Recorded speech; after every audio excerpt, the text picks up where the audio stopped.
I'll speak a very few regarding about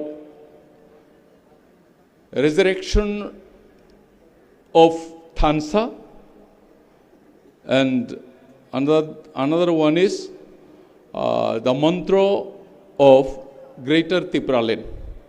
এই main দুইটা বিষয় বস্তু নিয়ে কিছু বলার চেষ্টা করব, কারণ আমার পূর্ব বক্তারা যে আমাদের প্লেনারি সেশনের মধ্যে যেই জিনিসগুলি তুলে ধরছেন, এইটাই আমাদের কমন একটা প্ল্যাটফর্ম। সেখান থেকেই কিন্তু শুরু হবে আমাদের সেই আন্দোলন বা নতুন দিশা। পরিকল্পনা যতক্ষণ হবে না, পরিকল্পনা কখন হয়, সেই অ্যানালাইসিস, ডাটা কালেকশন, সমস্ত বিধানসভা থেকে আগত সবাইয়ের থেকে যেই রিপোর্টগুলি পেয়ে সেখান থেকে কম্পাইল করে আর আমাদের সেই দিশার দিকে, দর্শনের দিকে, আমাদের অবজেক্টিভের দিকে, সেই দিকে এগিয়ে যাওয়ার জন্য সেই অ্যাকশন প্ল্যানটা তৈরি হবে। সেটাই অবশ্যই আমাদের এক্সপেকটেশন হবে, আশা করি। এখন এই রিজারেকশন অফ থানসা, সেই একতা যে পুনর্বার একটা জন্ম নেওয়ার মতো আমরা বলতে পারি। অন্যান্য পার্টিতে আগত সম্মিলিত এখানে আমরা এসেছি একলগে, অনেকজন সিপিএম থেকে, অনেকজন কংগ্রেস থেকে, অন্যান্য আঞ্চলিক পার্টি থেকে, সেই সম্মিলিত নিয়ে একটি কমন প্ল্যাটফর্মে আমরা দাঁড়িয়েছি to go forward to fight which is unjustly done to us, যেটি অন্যায়ভাবে আমাদের উপরে অত্যাচারিত, আমাদের অধিকারগুলি দেওয়া হয়নি। আমরা যে এই মাটির মালিক, সেই অধিকারটুকু আমরা হারিয়ে ফেলতেছি। সেই কারণে আমরা বলতেছি যে আমরা এখন নতুন জন্ম নেওয়ার মতোই নতুন দিশা পেয়েছি, সে মাননীয় আমাদের মহারাজ প্রদ্যুৎ কিশোর দেববর্মনের নেতৃত্বে। তাই আমরা বলবো যে সবাই আমরা বলি 70 বছর 72 বছর আমরা লড়াই করেছি, কিন্তু আজকে ইন প্র্যাকটিক্যাল আমরা যদি দেখি আমাদের কি পরিবর্তন হয়েছে, তুলনামূলক সবাই কিন্তু আমরা খুশি নই। যখন কেউ ভাষণ দেয় সমস্ত কিছু আমরা শুনতে অনেক আরাম, কিন্তু how much we keep in mind and we start doing in our own place, in our own constituency. আমি বলতে চাই সেটার জন্যই এখন এই থানসা নিয়ে তিপ্রা মথা যেই পার্টিতে আমরা আছি, সেটা কতটুকু আমরা গুরুত্ব দিতেছি, কতটুকু ইম্পর্টেন্ট দিতেছি, যারা উপস্থিত আছে এখানে অবশ্যই যদি আমরা মেসেজ না দিতে পারি, আদৌ যারা এখনো বুঝতে পারিনি অন্যান্য পার্টিতে আছে, যেমন আমি নিজেই প্রায় 4 বছর ঊর্ধ্বে আমি বিজেপিতে আছিলাম, মণ্ডলের মধ্যে আমি জনজাতির জেনারেল সেক্রেটারি আছিলাম, ডিস্ট্রিক্টে মাইনরিটির প্রেসিডেন্ট আছিলাম 6টা বিধানসভার। কিন্তু কেন সেই পদ ছেড়েছি? অনেক লোক এসেছিল এই তিপ্রা মথাতে সেই বিজেপি পার্টি থেকে, কিন্তু আজ আমরা দেখতে পাইনি এই জায়গাতে। কেন? যখন আমরা বলি মুখে অনেক কিছু বলতে পারি, but I think we are not clear of. অনেক লোক আছে, আমাদের দর্শনটা কি, আমাদের অবজেক্টিভ কি, only for our own sufficient, for our own benefit। এই সমস্তগুলি যদি আমরা চিন্তা করি, তবে নিজের সমাজ, নিজের মাটি, নিজের জাতি, নিজের লোকদের জন্য কেউ কাজ করবে না। তাই আজকে যত গুরুত্বপূর্ণ এখানে মেসেজ আমাদেরকে দেওয়া হচ্ছে যে সেটা আমরা সবাই নিয়ে যার যার এলাকাতে পৌঁছে দেওয়া, এবং এখন থেকেই সেই মনোভাব মনোভঙ্গি নিয়ে আমরা আন্দোলনে ঝাঁপিয়ে পড়তে হবে। সেটাই হচ্ছে আজকের ইম্পর্টেন্টটা। আমি সিলেক্টেড হইলাম, ওইখান থেকে আসলাম এইখানে, কিন্তু আমি কি নিয়ে যাবো সেটাই আমি মনে করি সবচেয়ে important. What the message I have receive from here, then I have to give to the people. It should not remain in yourself, it has to spread out. We have to bring, we have to make them understand the people. That is the main objective of having so much expenditure, so much difficulties. Still then the party, the leaders, and especially our honorable Maharaja Pradut Kishore Debbarma, he organized and he arranged it, this plenary session. এইটাই আমি বলতে চাই যে অনেক সময় মানুষের চিন্তাধারাটা এক হয় না, এখনো অনেক ফোন কিছু আয়ে। আমার সাথে যেমন আছিল বিদ্যুৎ দেববর্মা, কুমার হালাম, অনেক লোক আছে এইভাবে চলে গেছে আবার ফিরে। কিন্তু আমার প্রশ্ন হচ্ছে, যখন বিজেপিতে আছিল আমরা কি পেয়েছি? আমরা শুধু মিষ্টি কথা পেয়েছি, অনেকগুলি ভুল শর্ত পেয়েছি। In practical what they implement for our own people, our expectation was what the promise was given. ইস্তিহারের মধ্যে অনেক কিছু দেওয়া হচ্ছিল, ডাইরেক্ট ফান্ড দিবে, টেরিটোরিয়াল কাউন্সিল দিবে, মোর পাওয়ার দেওয়া হবে, যে যে মেইনগুলি যে কথা শর্ত দেওয়া হচ্ছিল বেশিরভাগ আমাদের এসটি লোকদেরকে একটাও ইমপ্লিমেন্টেশন করা হয়নি। তাহলে কেন তাদের সাথে থাকবো?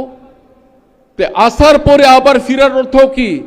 সেখানে বোঝা যাচ্ছে যে only for their self benefit, তাদের স্বার্থের জন্য।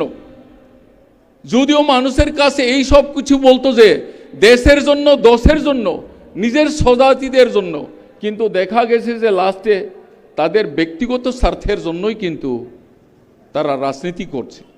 তাই আমি বলতে চাই বন্ধুগণ, আমাদের গ্রেটার ত্রিপুরা লেনে অনেক রকমে অনেক মানুষে বুঝাইতে চেষ্টা করে, কিন্তু আজ পর্যন্ত গ্রামাঞ্চলে প্রাইমারি লেভেলে, গ্রাসরুট লেভেলে কতজন মানুষদের কাছে এই বার্তা পৌঁছাইতে সক্ষম হয়েছি, এইগুলি আমি মনে করি খুব গুরুত্বপূর্ণ।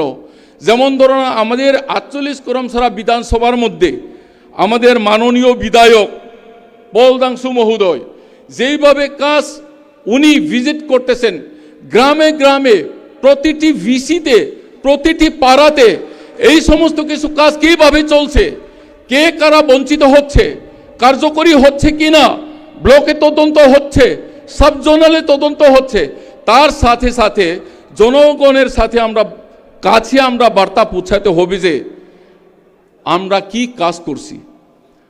আমাদের এই যে বলছে যে কত পার্সেন্ট আমাদেরকে এডিসিতে দেওয়া হচ্ছে, জনসাধারণ বুঝবে না যতক্ষণ না আজকে এইখানে বার্তা এইখানে এক্সপ্রেস করা হচ্ছে। এই বার্তাগুলি নিয়ে এলাকাতে পৌঁছানো দরকার। যেই জায়গাতে অ্যাটলিস্ট 35% আমরা পাওয়ার কথা, সেই জায়গাতে যদি 2% দেই, শুধু স্যালারিতেই যাইব, তাইলে আমরা এডিসিতে কি ডেভেলপমেন্ট করতে পারবো? তাই এইটাও আমরা যদি বলি, যারা জনজাতি বিজেপিতে আছে তারা কি ট্রাইবেল না? তারা কি টিটিএডিসিতে বসবাসকারী না? যখনই সেই বাজেটটা পাইতো না, কি শুধু ত্রিপুরা মথা যারা সাপোর্টটা তারা শুধু পাইতো না এমন কথা তো না। স্যার, যারা সিপিএম করতেছে, বিজেপি করতেছে, কংগ্রেস করতেছে, সবই যারা এডিসিতে বাসি, এডিসি বাসি, আমরা সবাই তো বঞ্চিত। কেন সেই আওয়াজটা তুলতে পারে না বিজেপিদের হাতে যারা জনজাতি আছে? এইটাই আমাদের ভুল। সেটার জন্য আমি বলি, এটা কি শুধু ত্রিপুরা মথা পার্টির মধ্যে যারা টিপ্রাসা আছে শুধু তাদের জন্য কি আমরা আওয়াজ তুলি?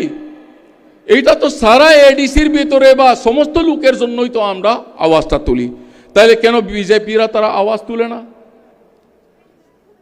যারা জনজাতি পার্টির মধ্যে আছে, জনজাতি মোর্চার মধ্যে যারা আছে, এসসি মোর্চা যারা আছে, যারা নন এসটি, তারাও তো অনেক টিটিএডিসির ভিতরে আছে। এই সমস্ত কিছু চিন্তা করে আমরা প্রশ্ন একটা অনেক কিছু চিন্তাধারা নিতে পারি যে বিজেপিতে আদৌ যারা আছে তারা বুঝছে না।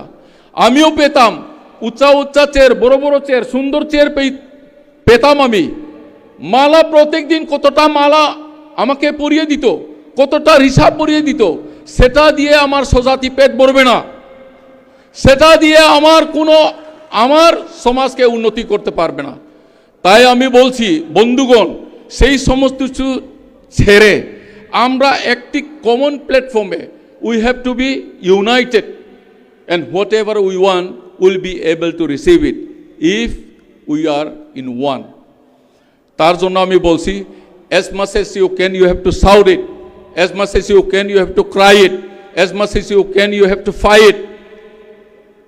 We have to spend our energy, we have to talk silently, it will not do anything. এইগুলা সমস্ত কিছু বার্তা সব দিকে পৌঁছানো দরকার। তাই আমি বলি, ইলেকশনের আগে কত শক্তিশালী আমরা ছিলাম। আমার অবজারভেশনে আমি দেখতেছি বিধানসভার পরে মনে হয় অনেকটা অধিকাংশ এলাকাগুলি কিন্তু ঠান্ডা হয়ে রয়েছে। কারণটা কি? যখন আমরা বিধানসভাতে কোনো এমএলএ আসিল না, তখন আমাদের মা বাপ ছাড়া মতো। বিধানসভাতে আমরা 13 জন আছি, এখন বিধানসভাতে ওনারা লড়াই করতেছেন এবং প্রত্যেকটি বিধানসভার মধ্যে আমাদের বিধায়ক আমাদেরকে সাহায্য করার জন্য প্রশাসনিকভাবে ওনারা আসেন।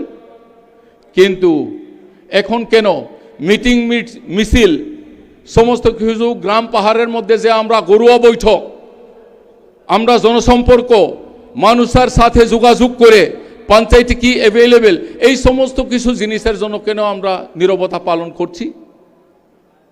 When we did not have a single MLA, at the time we were very active in the VC level, in the block level. When we got 13 MLAs now at present in many areas, ADC plus this Bidhan Sabha, দুটোটাই আমরা আমাদের হাতে, তদুপরি আমরা সবাই চুপচাপে থাকি। তাই আমি বলবো বন্ধুগণ, আমার সংগ্রামী ভাই বোন, এই প্লেনারি সেশন থেকে গিয়ে নতুন দিশা নিয়ে প্রতিটি ভিসি যে কাজকর্ম সমস্ত কিছু যে আছে, সুযোগ সুবিধা তোমার আমার মতো যে আরও পাহাড় অঞ্চলে গরিব অংশের মানুষ তাদের হাতে পৌঁছানো, এইটা আমাদের কর্তব্য। তাই আমি বলবো আহ্বান রেখে যেন এইখান থেকে যখন ফিরে যায় প্রত্যেক এরিয়াতে যেন সেন্ট্রাল লেভেলে আমরা রিপোর্ট দিতাম পারি যে after first plenary session we got the result of this after our practical work. এইটাই আমাদের একটা কাজ হবে বলে আমি আশা করি। তাই পূর্ববক্তারা অনেক কিছু রাজনৈতিকভাবে অনেক কিছু বলছেন, তাই এইটার জন্য আমি রিপিট করছি না। অ্যাজ এ লিডার, হ্যাঁ, we all are leaders, always we cannot expect always to the MLAs, MDCs, always they won't be able to do it. They can do it a limited, they can give it time also. So we all have to work, we have to take initiative. এটার কারণেই আমি বলতেছি। তাই ওনারা কাজ ওনারা করবেন, কিন্তু আমরা জনসাধারণ আমাদের কাজটা এই মেসেজগুলি পৌঁছানো আমাদের কর্তব্য আমি মনে করি। তাই আগামী দিনে আরও এক্সপেক্ট করব যে এখনও আমাদের পার্টির মধ্যে সামিল হয়নি তাদেরকে 100 থেকে 100% সামিল করে যে আমাদের দাবিগুলি পঞ্চায়েত লেভেল হোক ব্লক লেভেল হোক আদায় আমরা অবশ্যই করতে পারবো, এই আশা আকাঙ্ক্ষা রেখে আমার ক্ষুদ্র কথা এখানে শেষ করছি। বুবাগ্রা long live, Tipra Motha long live এবং every warriors long live. Thank you.